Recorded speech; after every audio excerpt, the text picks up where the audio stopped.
আচ্ছা, আপনি এই ইন্ডিয়ার পক্ষে কি বলতে চান?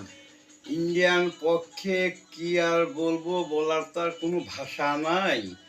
তারপরেও বলতে হয় যে ইন্ডিয়ান যে বাহিনী, পাক বাহিনী যা আছে, আমার তো মনে হয় এরা এই যে কিছুদিন আগে আমাদের এই বাংলাদেশের সীমান্তের উপরে ওরা যে আগায় আসলে, ওরা যে মায়ের দুধ ভাত কি খাইছে নাকি, ওদের অনেক কিছু থাকতে পারে। আমাদের তো এই লাঠি শুকার আগেই তো ওদের বাড়িয়া পিটিয়া ওদের কুকুর বিড়াল করিয়ে মারি ওদের তাড়িয়ে দিতে হবে এই ইন্ডিয়ান থেকে।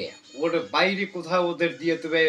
যেমন আমাদের এই বাংলাদেশের ফ্যাসিবাদী সরকার যেমন ওই আয়নাঘর সৃষ্টি করে, আমার মনে হয় নরেন্দ্র মোদীর ওই শুয়ারকে বাচ্চার মনে হয় ওই যুদ্ধপিকা করে ওই আয়নাঘরেই রাখা উচিত, আমার তো মনে হয়। আমি আজকে শুনলাম যে আরো 2 জন বাংলাদেশিকে তারা নিয়ে গেছে, ধরে নিয়ে গেছে আর কি। হ্যাঁ, ওরা ওই যে বাংলাদেশের থেকে ওরা কিছু লোকজন আসিয়ে ওই সীমান্ত এলাকায় এসে ওরা খুব অন্যায় অত্যাচার করতেছে। বিএসএফ আসিয়ে আমার বিএসএফের মনে হয় যুদ্ধ দিয়ে মুখী বাড়ির দরকার, আমার তো বিশ্বাস। এই সোয়ারের বাচ্চা, এই খানকির ছেলে একটা লাওয়ারিস, ও তো একটা বাস্টার। সোয়ারকে বাচ্চা বিএসএফ, এই ইন্ডিয়ান যে বিএসএফ, নরেন্দ্র মোদী, এর আমার তো আসলে যুদ্ধ দিয়ে বাড়ির দরকার। এক জুতো দিয়ে এক গালে মারি, দুই গাল গণ করতে দরকার, আমার তো মনে হয়। নরেন্দ্র মোদী মুসি, ও তো মোদী না, তো মুসি, নরেন্দ্র মুসি আর কি। নরেন্দ্র মুসি বললেই ভালো হয় সবসাথে। আর ওই অমিত অমিত সোয়ারকে বাচ্চা কাকবো, ওর তো পালিত দুটোরই বাড়ি মুখে করে। শুয়ারের বাচ্চা তো রক্ত নিয়ে হলেই চলে, একটা বাস্টার।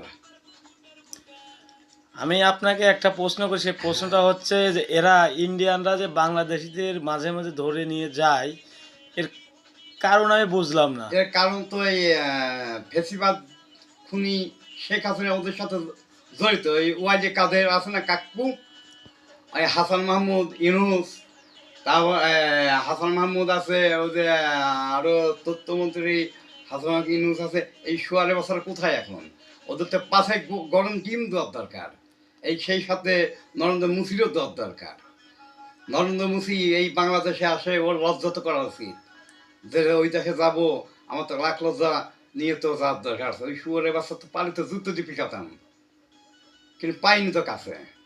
আমাদের কুষ্টিয়া জেলার লোকজনদের মানে মনের আশা পূরণ করতে হলে তাদেরকে এক কথায় নরেন্দ্র মোদীকে, জুতো পিঠা করতে হবে। হ্যাঁ, জুতো পিঠা করলে ওই সাথে ফেসিবাদী শেখ হাসিনার ওরও জুতো পিঠা করার দরকার।